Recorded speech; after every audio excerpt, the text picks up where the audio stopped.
জীব। সমাজে বসবাসের জন্য সামাজিক জীব হিসাবে মানুষের কিছু নীতি, নৈতিকতা, সামাজিকতা মেনটেন করতে হয়, মেনে চলতে হয়। এর মধ্যে অন্যতম একটি লেনদেন হচ্ছে আমানত ও খেয়ানত। আমানত এবং খেয়ানত এটা একজন মুসলমানের জীবনে, মুসলিমের জীবনে, ইমানদারের জীবনে বড় গুরুত্বপূর্ণ বিষয়। হাদিস শরীফে আল্লাহ নবী বলছেন, লা ঈমানা লিমান লা আমানাতা লাহু। যার আমানতদারিতা নাই তার ঈমান নাই। লা ঈমানা, ঈমানই নাই। লিমান লা আমানাতা লাহু, যার নাকি আমানতদারিতা নাই। খেয়ানতকারীর ঈমান থাকে না। এই জন্য আমানত বিষয়টা আর খেয়ানত না করাটা এটা গুরুত্বপূর্ণ ইসলাম মুসলমান ইমানদারের জন্য একটি বিষয়। এখন এই খেয়ানতের সাথে আছে ঋণের সম্পর্ক। আমরা বসবাস করতে গেলে জীবন চলার পথে আমাদের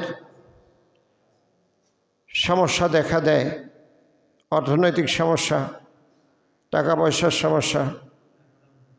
আমরা তখন বাধ্য হয়ে অন্যের দ্বারস্থ হতে হয়, ঋণ গ্রহণ করতে হয়। শরীয়তে ঋণ গ্রহণ করা কোনো নিষিদ্ধ বিষয় নয়। ঋণ গ্রহণ এটা একটা বৈধ বিষয়। কর্জ বা ঋণ এটা একটা বৈধ হালাল বিষয়। কিন্তু এই ঋণ আদান প্রদানের জন্য, ঋণ গ্রহণ এবং দেওয়ার জন্য আল্লাহর পক্ষ থেকে নীতিমালা আছে।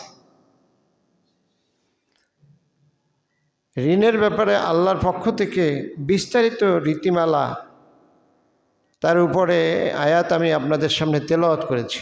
এখানে আমানত, খেয়ানত আর ঋণ বিষয়ক কথাবার্তা আছে। যেহেতু আমরা সমাজে বসবাস করি, এই ঋণ বিষয়ে আমাদের, এই আমানতের বিষয় এবং ঋণের বিষয়ে আমাদের জানা থাকা দরকার। আর জানার জন্য সবচেয়ে সত্য উৎস হলো, সবচেয়ে সত্য জানা যায় যেখান থেকে, সেই উৎস, সেই গোড়াটা হচ্ছে আল কোরআনুল কারীম। আল্লাহ যেটা জানাবেন এর চেয়ে সত্য আর কোনো জ্ঞান পৃথিবীতে নাই। বিদায় ঋণ সংক্রান্ত বিষয়ে আমরা যদি জানতে চাই, তাহলে সবচেয়ে সত্য জানতে পারবো কার কাছ থেকে? আল্লাহর কাছ থেকে। ঋণ সম্পর্কিত বিষয়ে যদি আমরা জানতে চাই, তাহলে সবচেয়ে বেশি সত্য জানতে পারবো আল্লাহর কাছ থেকে। আল্লাহর কাছ থেকে জানা যায় কোরআনের মাধ্যমে। আল্লাহর কাছ থেকে জানা যায় কোরআনের মাধ্যমে।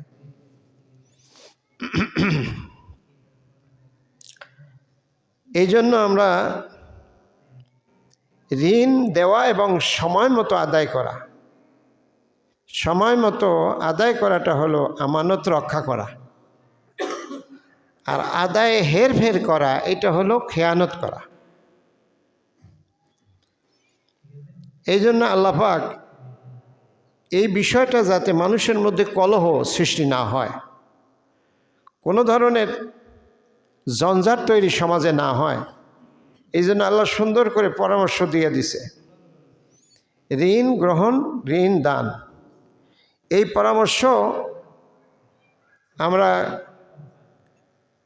কোর্ট থেকে নিতে পারি, সমাজের মাইমাতবার থেকে নিতে পারি, আর আল্লাহর থেকে নিতে পারি। ইমানদার হিসাবে কার থেকে নেওয়া দরকার? আল্লাহর কাছ থেকে নেওয়া দরকার। আর যদি সমাজের মাইমাতবার আর নেতার থেকে নেই, তা যদি আল্লাহর কথার সাথে মিল থাকে, সেখান থেকেও নেওয়া যায়, সমস্যা নেই। আর যখন বেমিল হবে, তখন ধরতে হবে আল্লাহরটা, বাদ দিতে হবে অন্যদেরটা। কোনো বিধানে যদি সমস্যা হয় পাবলিকের সাথে আর আল্লাহর লগে, কোনো বিষয়ে মীমাংসা যদি সমস্যা হয় পাবলিকের লগে আর আল্লাহর লগে, তাহলে ছাড়তে হবে কারে? পাবলিকের। আর ধরতে হবে কারে? ফারুদ্দুহু ইলাল্লাহি রাসূল, কোরআনের এক আয়াতে আছে, যখন কোনো বিষয়ে তোমাদের মধ্যে দ্বন্দ্ব হয় তখন সেটা নিয়ে যাও এবং আল্লাহ রাসূলের কাছে। কার কাছে?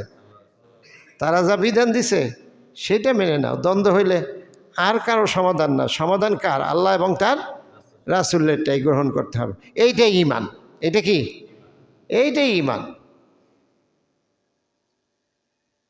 তো ঋণদান সম্পর্কে আল্লাহ কি বলছে শোনেন। কোরআনের যে আয়াত লম্বা খানা আমি আপনাদের সামনে তেলাওয়াত করলাম, এই আয়াতে কারিমা এই সূরা বাকারা 282 নম্বর বিশাল আয়াত। আল্লাহ বলছেন বাংলায়, আমি আপনাদের আগে বলছিলাম আরবিতে। কোরআন নাজিল হয়েছে কোন ভাষায়? আরবি ভাষায়। আর আমরা বুঝি কোন ভাষায়? বেশিরভাগ বাংলা ভাষায়। আরবি তো আমরা বেশিরভাগ মানুষই বুঝি না, হাজারে একজনও বুঝে না, লাখে দুই একজন বুঝে।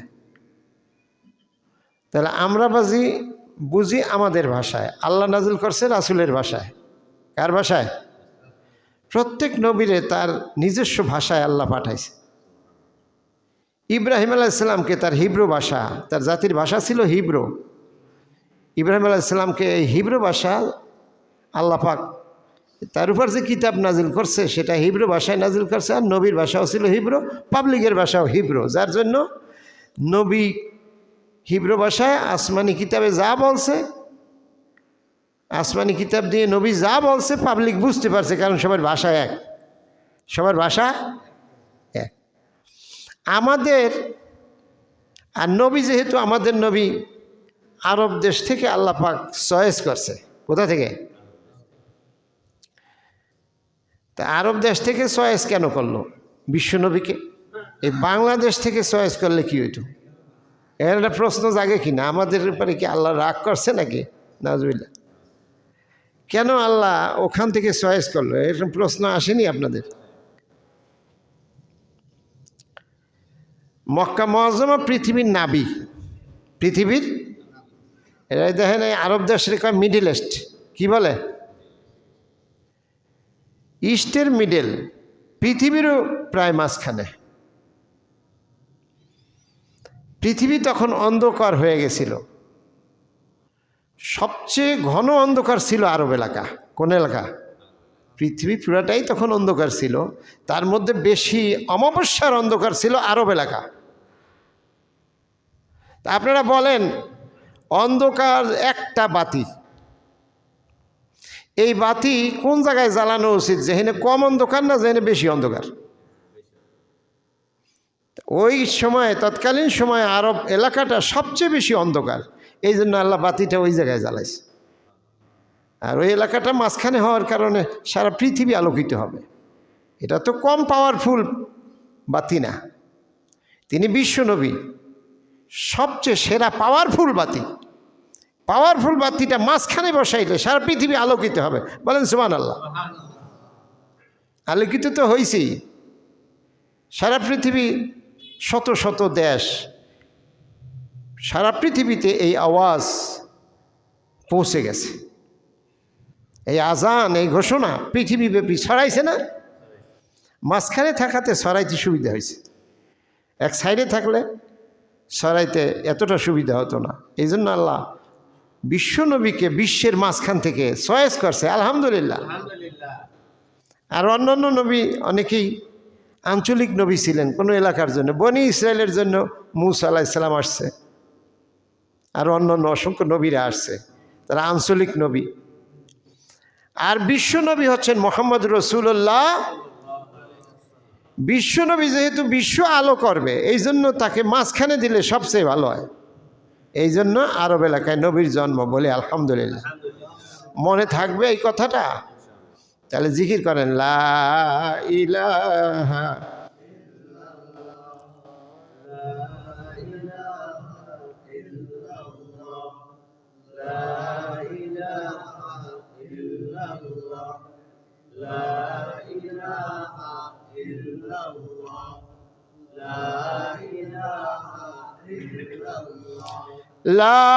ইলাহা ইল্লাল্লাহু মুহাম্মাদুর রাসূলুল্লাহ সাল্লাল্লাহু আলাইহি ওয়াসাল্লাম। সম্মানিত হাজিরিন, নবী ওখান থেকে আসলেন, এসে দেখলেন যে সমাজের মধ্যে ঋণ, একজন আরেকজনের থেকে ঋণ নেয়, কিন্তু এটা বহুত কেওয়াজ হয়। কি হয়?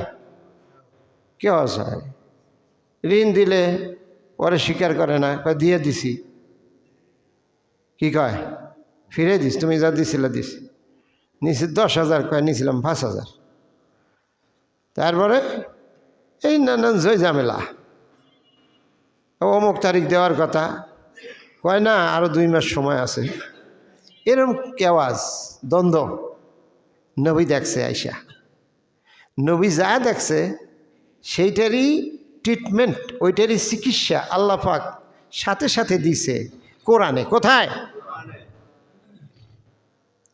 নবী যা আমাদের বলছে সব বাস্তব, মুখস্থ কিচ্ছা কাহিনী না। বাস্তব উনি পৃথিবী যে সমস্যাগুলি দেখছে, আল্লাহ তার কাছে সেই সমস্যাগুলির সমাধান পাঠাইছে, উনি আমাদের কাছে পৌঁছাইয়ে দিছে কোরআনের মাধ্যমে। সুবহানাল্লাহ।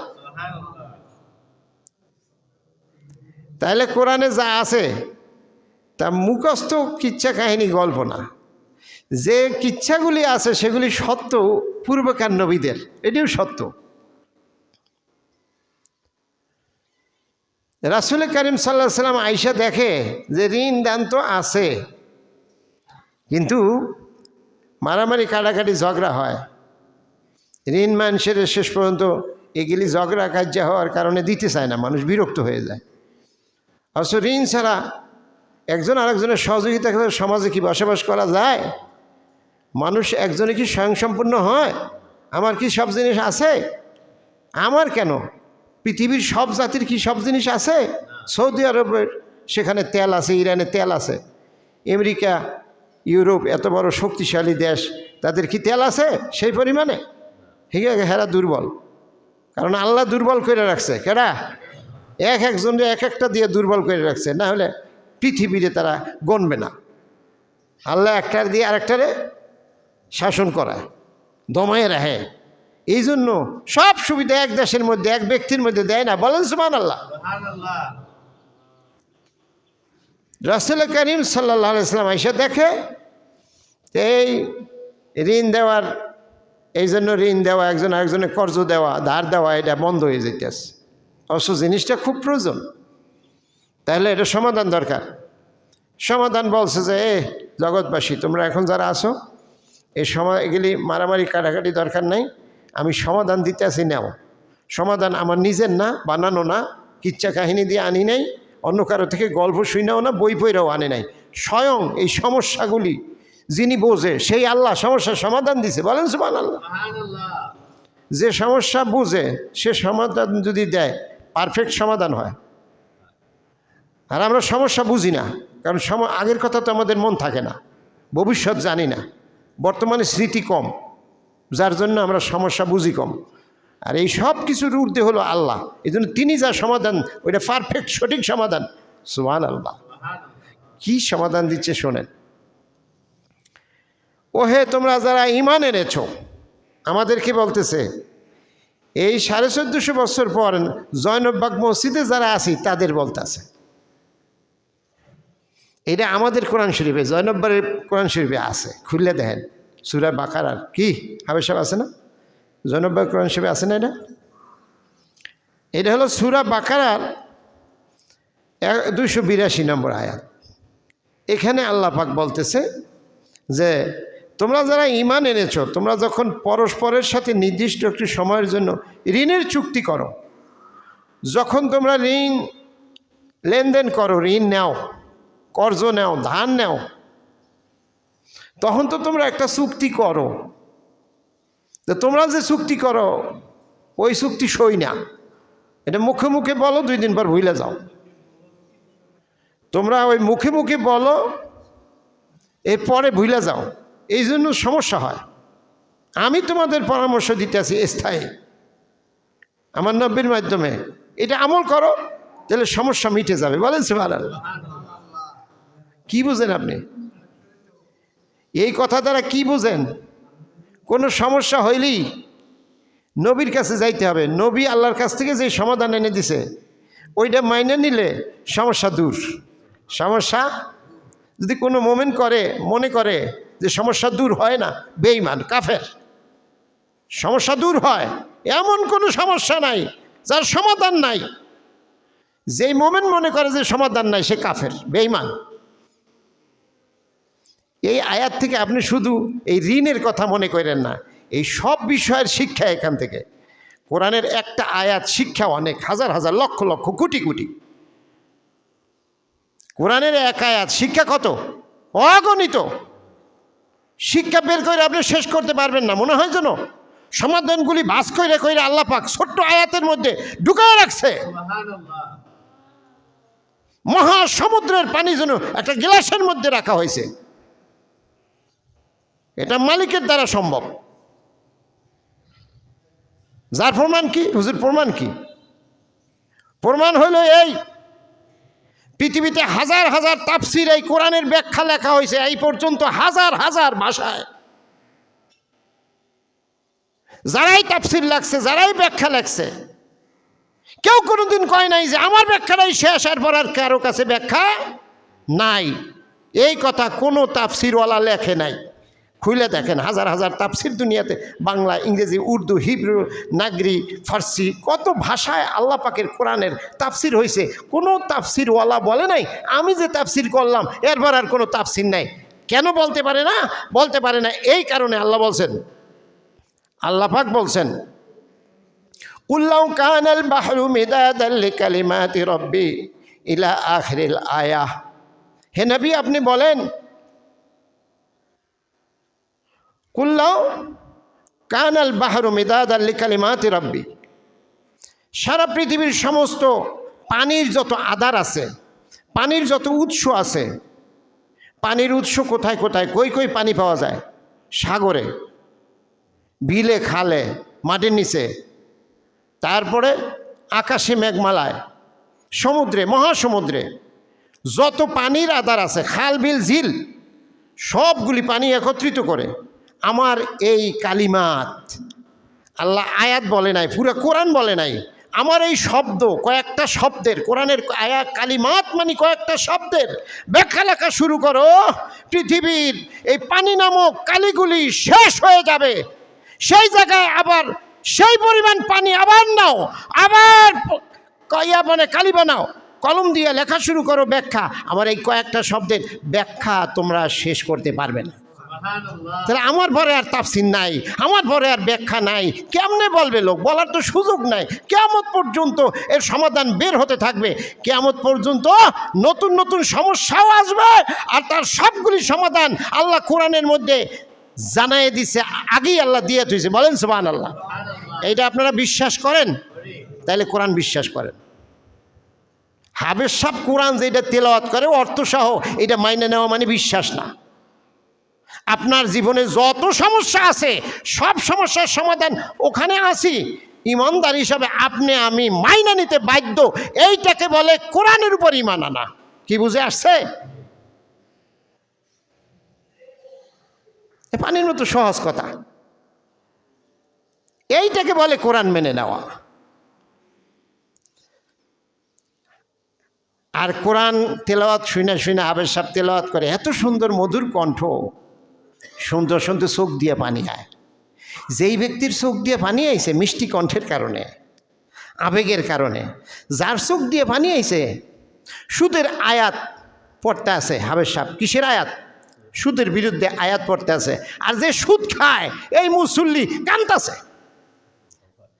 যেই মুসল্লি সুদ খায় হে আয়াত শুনে কান্দে। কি বলেন? মুনাফিক। কি? ও তো বুঝতে পারে না, ও কান্দে হইল ওই যে কণ্ঠে, আবেগে। কোরআনের উপর ইমান আনা, 7টা বিষয়ের উপর ইমান আনতে হবে। কয় বিষয়? একটা বাদ পড়লে কাফের। তার মধ্যে একটা হলো কিতাবের উপর ঈমান। এই আমাদের কিতাব হলো কোরআন। আমাদের কিতাব কি? কোরআন মাইনে নেওয়া মানে কোরআনের মধ্যে যা আছে সব মাইনে নেওয়া। যারা যা আছে সব মানে না, খালি মুখস্থ কয় হুজুর আমরাও কোরআন মানি, আমার বাবাও মুসলমান, কোরআন শরীফ পড়ছে, আমি খতম দেই রোজায় 70 বার। কিন্তু কোরআন কি বলছে এই বিষয়ে? সুদের বিষয়ে, সমাজের বিষয়ে, ব্যক্তির বিষয়ে, লেনদেন বিষয়ে, পররাষ্ট্রনীতির বিষয়ে, তারপর সত্য মিথ্যার ব্যাপারে, অন্যের হকের ব্যাপারে, ছেলেমেয়ের হকের ব্যাপারে, সমাজ পরিচালনার ব্যাপারে কোরআন কি বলছে ওখানে আমি দাঁড় না, কোরআন মাইনে নিছি। এটা মুখস্থ কথা, কোরআন আমি মানি, ঈমান আনছি। তুমি কাফের, তুমি বেঈমান, তুমি মুনাফিক, তুমি কোরআন বুঝোই নাই। হয় তুমি কাফের আর না হলে বুঝো নাই, দুইটার একটা।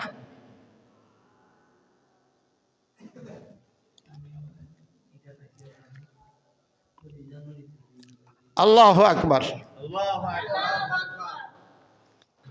সম্মানিত হাজিরিন, আল্লাহ কি দেখেন, ঋণের ব্যাপারে আল্লাহ এবার সমাধান দিতে আছে। সমাধানের অভাব নাই। ঋণের ব্যাপারে সমাধান কি? হে ঈমানদারগণ, তোমরা যখন একে অপরের সাথে নির্দিষ্ট বিষয়ের ঋণ লেনদেন করো, চুক্তি করো,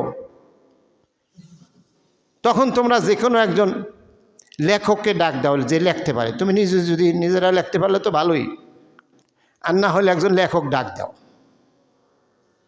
ডাক দিয়ে এটা লিখিত চুক্তি করো। কি করো? এত তারিখ অমুকে ঋণ গ্রহীতা, অমুকে ঋণদাতা।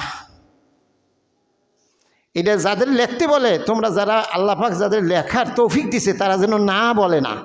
কোরআনে বলা আছে তারা যেন না, আমি ভাই পারবো না, আমার সময় নাই, তোমরা লিখকে লগা, এটার জন্য না কও। ঈমানদাররা যেন এই কথা না কয়। ঋণের চুক্তি তুমি যদি লিখতে জানো, এই জ্ঞান যদি আল্লাহ তোমারে দেয়, তাহলে তুমি যেন অস্বীকার না করো, এই চুক্তিটা যেন লিখে দাও। তোমাদের মধ্যকার যে কোনো একজন লেখক সুবিচারের ভিত্তিতে চুক্তিনামা লিখে দেবে। আল্লাহ তাআলা যাকে লেখা শিখিয়েছেন তাদের কখনো লেখার কাজে অস্বীকৃতি জানানো উচিত না।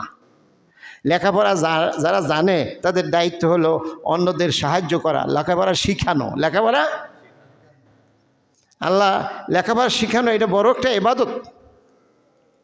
শিক্ষকতা আল্লাহ রাসূল বলেছেন, আমি শিক্ষক হয়ে দুনিয়া আসছি। কি হয়ে আসছি? তিনি শুধু নবী নন, তিনি একজন শিক্ষক। নবী নিজেকে শিক্ষক পরিচয় দিতেন এবং আল্লাহ তাকে শিক্ষক হিসেবে পাঠিয়েছেন বলে দুনিয়াতে তিনি ঘোষণা দিয়েছেন। শিক্ষকের অনেক মর্যাদা। শিক্ষকের কাজ কি? অন্যের শিখানো, অন্যের জানানো। তো যে জানে অন্যকে পৌঁছে দেওয়া, এটা তার দায়িত্ব। শিক্ষকতা করা এটা তার দায়িত্ব। যে যতটুকুন জানে অতটুকুন পৌঁছাইলে সে অতটুকুন শিক্ষক। সুবহানাল্লাহ। এই জন্য বলছে, তোমরা যারা লিখতে জানো চুক্তি, তারা যেন আবার কইও না যে আমার সময় নাই। ভাই তোমরা যে আমার সময় নাই, তোমরা যে লেখক, আমি পারতাম না। লেখার সময় ঋণ গ্রহীতা লেখককে বলে দেবে কি শর্ত সেখানে লিখতে হবে। যে ঋণ নেবে সে বলে দেবে যে ভাই এই লেখো, এই শর্তে আমি ঋণ নিতে আসি, অমুক তারিখে দিমু, এত টাকা, এই এত টাকা দেব, এই মাল, এইটা বিস্তারিত যে ঋণ নেবে সে যা বলবে তা তুমি লিখে নাও। এই লেখার সময় লেখককে অবশ্যই তার মালিক আল্লাহকে ভয় করা উচিত। লেখককে কি করা উচিত? আমি বাস্তব সাক্ষী। লেখকরা যে কি করে, ওই যে দলিল লেখক আছে না, হেও তো একজন লেখক নাকি? এও তো চুক্তি লেখে, এর একটা চুক্তি। দলিলও একটা চুক্তি, সরকারি চুক্তি, শিলমোহরযুক্ত চুক্তি। আমি আমার বাড়ির মধ্যে আমার বাবা একটা আলহামদুলিল্লাহ একটা আলাদা বাড়ি করে দিয়েছে, আলাদা পর্দা করে থাকার জন্য। সে বাড়িতে আমার একজনের অংশ আছে, অংশটা আমি ক্রয় করব। দলিল লেখকের কাছে গেছি, তো আমি তো বিশ্বাস করি আমাদের সাথে এই লোক ছলচাতুরি করবে না। তো সে এমন ওই আমার ওই বাড়ির দাগ দেওয়া তো লাগবেই, আরও 2-1টা দাগ থাকে। তো সে করছে কি, আমার বাড়ির দাগ থুই আর বাহির দাগ উঠাইছে।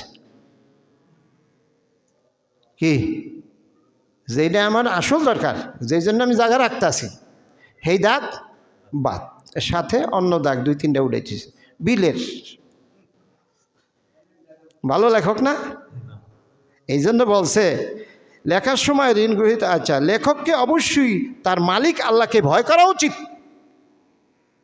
লেখককে আল্লাহরে ভয় করা উচিত। এরকম অনেকেই করে, দাগ নম্বর উল্টাপাল্টা দিয়ে থয়, পরে কয় কি কয় যে ভুল হয়ে গেছে। কি হয়ে গেছে? ভুল হয়ে গেছে। ওই যে পক্ষে কিছু টাকা পয়সা দিছে, পরে যাতে ঝামেলা হয়, আর একবার দলিল করতে গেলে, আবার এওয়াজ বদল করতে গেলে আবার কিছু পয়সা খাইতে পারে, এরকম আছে না? বলছে যে লেখবে, যে লেখক, আল্লাহকে ভয় করা উচিত। চুক্তিনামা লেখার সময় কিছুই যেন বাদ না পড়ে, কোনোটা থুয়ে দেওয়া, কোনোটা বাড়াইয়ে লেখা, এইটার জায়গায় ওইটা লেখা, এগুলি যেন না হয়। এগুলি পরামর্শ কেটা দিতেছে, আরও সুন্দর পরামর্শ আছে এই বিষয়ে, খুব মনোযোগ দিয়ে শোনেন।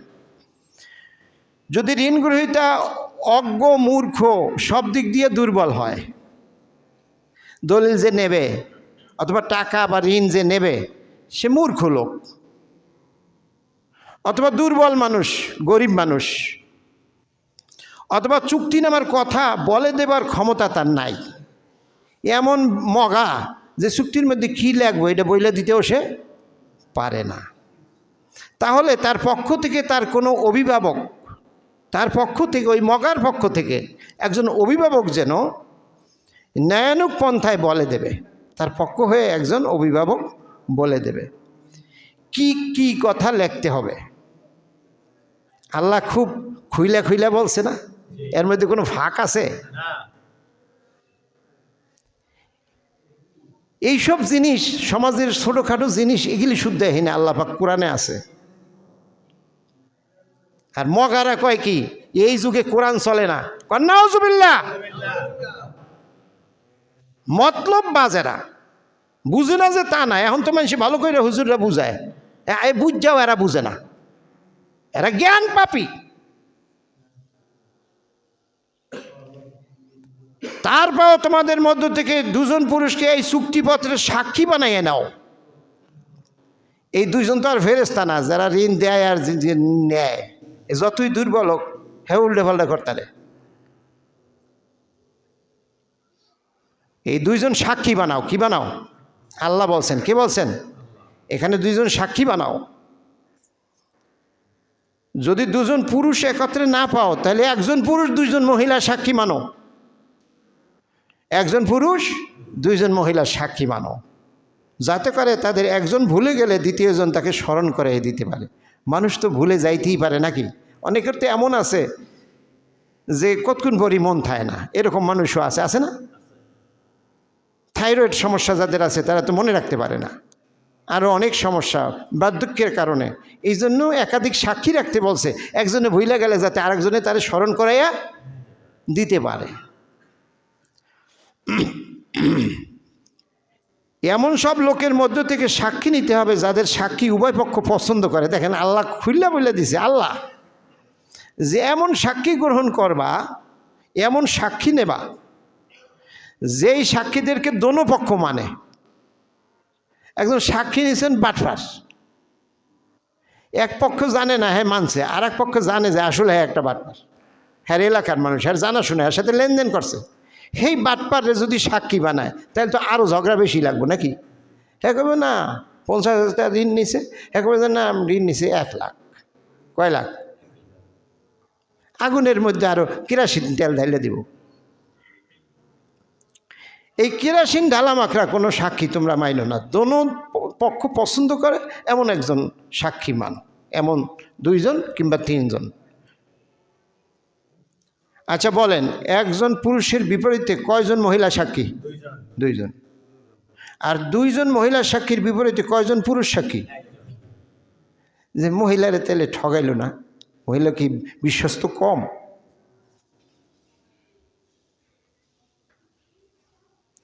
পুরুষের ব্রেনের ওজন বেশি না মহিলাদের ব্রেনের ওজন বেশি? এটা প্রমাণিত। মহিলাদের সক্ষমতাও, শারীরিক সক্ষমতাও কম। সব দিক বিবেচনায় আল্লাহ পাক পুরুষের সাক্ষ্য 1 জন, বিপরীতে মহিলা সাক্ষী 2 জন। আরও কারণ আছে। সম্মানিত হাজিরিন, এমন সব লোকের মধ্যে থেকে সাক্ষী নিতে হবে যাদের সাক্ষী উভয় পক্ষ পছন্দ করবে। সাক্ষীদের যখন সাক্ষী দেওয়ার জন্য ডাকা হবে তখন তারা তা অস্বীকার করবে না। আবার সাক্ষীরা যদি কয় আমার খাইয়া কয়দিন তোমার সাক্ষী দিব, এটা বলতে পারবে না। ইমানদাররা এইরকম কথা বলতে পারে। সাক্ষী দেওয়া এটা একটা সওয়াবের কাজ। কিসের কাজ? এই যে ইমানদাররা এইরকম বল, ভাই আমি ওই সাক্ষী সুখী দিতে পারবো না, এই ঝামেলার মধ্যে আমি নাই, এটা বলতে পারবে না। লেনদেনের পরিমাণ ছোট হোক কিংবা বড় হোক, কম হোক আর বেশি হোক, দিন খুন সহ লেখা রাখো, অমুক তারিখ, অমুক দিন, অমুক মাস, অমুক বছর। প্রয়োজন হলে স্থান লিখে রাখো, অমুক জায়গায় আমাদের এই চুক্তি হয়েছে, অমুক অমুক সাক্ষী। দিন খুন সহ, ছোট হোক আর বড় হোক, দিন খুন সহ লেখা রাখো। পরামর্শটা কার? এই পরামর্শ মানলে ঝামেলা কমবে না বাড়বে?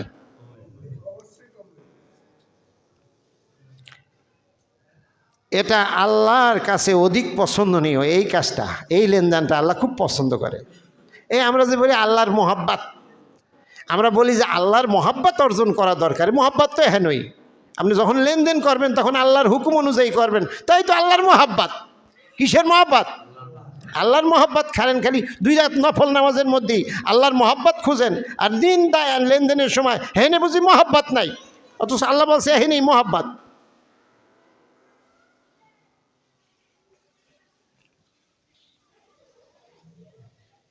আমাদের অবস্থা হইল ওই পায়জামা পরিধানকারীর মতো, আমাদের অবস্থা হইল ওই পায়জামা পরিধান করার মতো যার পায়জামার এক সাইডে হেনে উঠে রয়েছে আর এক সাইডে হেনে। কিরম হয় মানুষ যদি এইরকম হয় যে রাস্তা দিয়া পায়জামা বা প্যান্ট ইন কইরা যাইতেছে, প্যান্টের এক সাইড উঠে রয়েছে হেনে আর এক সাইড একেবারে তলায়, কি কইব মানুষ? কন্ত পাগল পাগল। আমাদের অবস্থা তাই। ইসলামের অনেক বিষয়ে আমরা একদম ছেড়ে দিয়েছি স্বার্থের বিরুদ্ধে গেছে বলে, আর যেটা সুবিধা সেইটা বলে হুজুর সহি ওয়াজ করেন, সহি ওয়াজ। ওই পাগলের মতো অবস্থা আমাদের। আল্লাহ বলছে আফা তুমিনুনা বিবাদিল কিতাব ওয়া তাকফুরুনা বিবাদ ফামা জাযাউ মাইয়া ফাল জালিকা ইল্লা খিজিউন ফিল হায়াতিদ দুনিয়া। যারা কিতাবের কিছু অংশ ধরে, ইচ্ছা মতো কিছু অংশ ছাড়ে, দুনিয়াতে লাঞ্ছনা, আখেরাতে কঠিন আযাবের মুখোমুখি করবো আমি আল্লাহ। আল্লাহর মোহাব্বত তো দূরের কথা, আবার মোহাব্বত দাবি করেন। ইচ্ছা মতো ইসলাম মানেন, আবার মোহাব্বত দাবি করেন।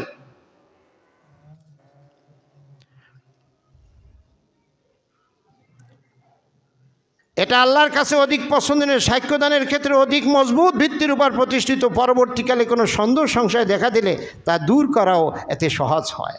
এভাবে লেখে সাক্ষী, স্থান, ব্যক্তি, ছোট হোক বড় হোক, চুক্তিনামা, এভাবে আল্লাহর পরামর্শ যদি কেউ করে, পরবর্তীতে সমস্যা যদি দেখা দেয় বিচারকরা সহজেই তার সমাধান করে দিতে পারবে, নাকি বাটপাড়ির পথ বন্ধ হয়ে যাবে। যা কিছু তোমরা নগদ হাতে হাতে আদান প্রদান করো তা সব সময় না লিখলেও তোমাদের কোনো ক্ষতি নেই। নগদ লেনদেন যা করো এটা না লিখলেও ক্ষতি নেই। এতে ব্যবসায়িক লেনদেনে চুক্তি সম্পাদনের সময় অবশ্যই এগুলি লাগবে, চাইতক্ষণ বলা হইল। নগদ যেটা লেনদেন করে এটা না লিখে রাখলেও চলবে। হুকুম কার? আল্লাহ। লেখক ও সাক্ষীদের কখনো কষ্ট দেয়া যাবে না। খুব গুরুত্বপূর্ণ কথা। যারা লেখছে তারে কষ্ট দেওয়া যাবে না, যে সাক্ষী তারে কষ্ট দেওয়া যাবে না। একই জিনিস লইয়া 3 দিন কেওয়াজ হয়েছে, সাক্ষী দেয় হ্যাঁ মানতে চায় না, তো আরেকদিন সাক্ষী দেওয়া লাগবে। সাক্ষী তো একটু বিরক্ত হইতেই পারে, নাকি পারে না? সাক্ষী একটু বিরক্ত হইতে পারে না? তখন আপনি তার উল্টা পাল্টা করলেন, গালিগালাজ করলেন, খবরদার এটা করবে না, সাক্ষীর সাথে বেয়াদবি করবে না।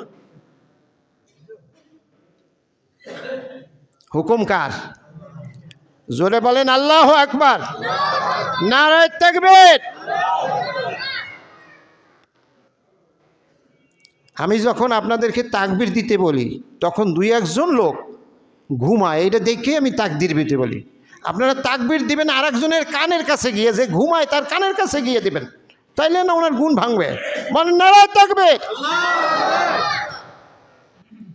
তারপরও তোমরা যদি তাদের এ ধরনের যাতনা প্রদান করো তাহলে তা হবে একটি মারাত্মক গুনাহ। সাক্ষী আর লিখকে এরা সাক্ষী দিয়া আর লেখকে কি একটা বিপদে পড়লো, তুমি তারা এখন গালিগালাজ করো, অপমান করো, খবরদার এটা করবা না। এ ব্যাপারে আল্লাহকে ভয় করো,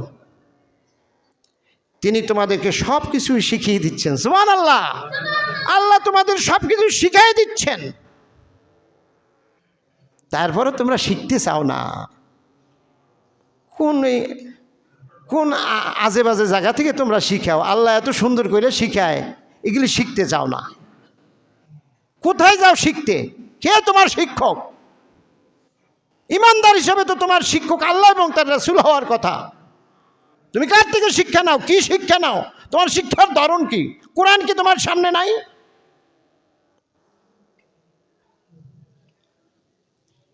এ ব্যাপারে আল্লাহকে ভয় করো, তিনি তোমাদেরকে সব কিছুই শিখিয়ে দিচ্ছেন। কেননা আল্লাহ সব কিছুই জানেন, শিখাইতে হইলে সব জানা লাগে না। যে সব জানে সেই তো শিখাইতে পারে, অর্ধেক জানলে সে পূর্ণাঙ্গ শিক্ষক হইতে পারে? যা আমরা যাদের থেকে শিক্ষা আনি, আমরা যাদের থেকে সমাধান আনি, আমরা যাদের আইন ও কানুন মানি, তারা তো সব জানে না। আগেরটা ভুলা জায়গা, স্মৃতি কম, ভবিষ্যৎ তো বুঝেই না, তারা কি শিক্ষা দেবে? 2 দিন পর আবার ফাল্টান লাগে।